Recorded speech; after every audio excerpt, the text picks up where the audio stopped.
আম্মা ক্ষুধা লাগছে, খাওন দাও। আরে বাবা রে, আমার জমিদার এসে গেছে। দাও দাও, খাওন দাও। বোমা, পোলাও কোরমা রান্না হয়েছে তোমার? দাও, পোলাও কোরমা কালিয়া কুরতাম যা আছে সব তাড়াতাড়ি দাও। আমার জমিদার এসে পড়ছে, খাবে।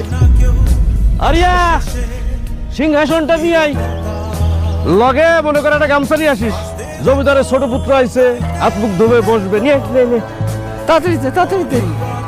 আমার জমিদার। তোর ইন্টারভিউ কেমন হয়েছে?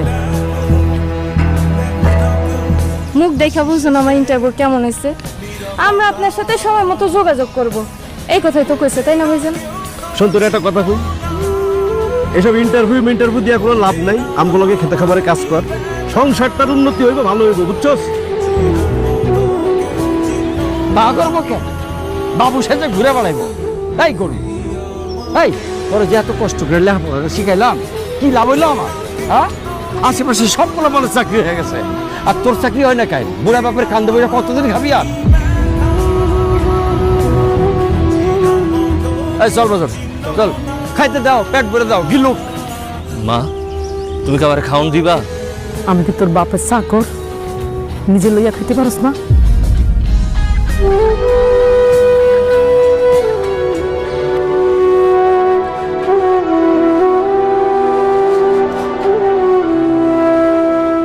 রিয়া, আমার শার্টটা একটু ধুয়া দিস তো বোন, কালকে আরেকটা ইন্টারভিউ আছে।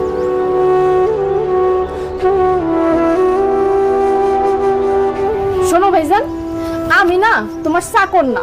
কালকে সকালে কলেজের একটা পিকনিক আছে, 3000 টাকা চাঁদা ধরছে। বড় ভাইজানে কইছে 2000 টাকা দেবো, আর 1000 টাকা তুমি জোগাড় করে দিতে পারবা? আবার কই শার্ট ধুয়ে দিতে।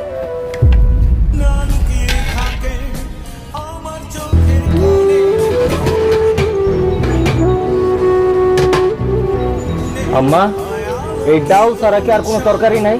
আর কিছু রান্ধ নাই? তোর কপালে যে ভাত ঝুকছে, এটাই আল্লাহর কাছে শুকরিয়া কর।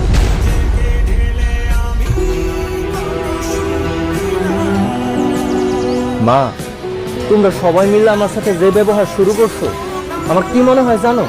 আমি তোমাকে নিজের পোলা না, আমি তোমাকে সব পোলা।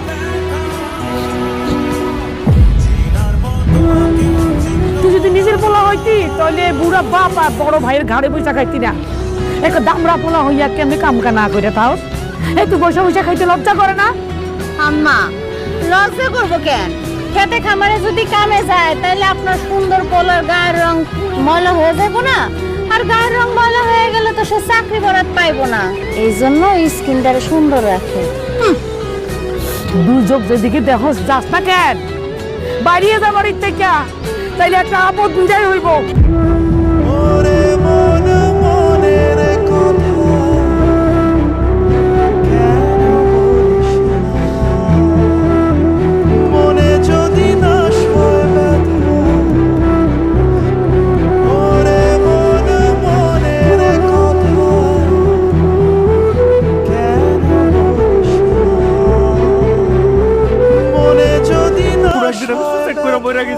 খুশি হবে তার।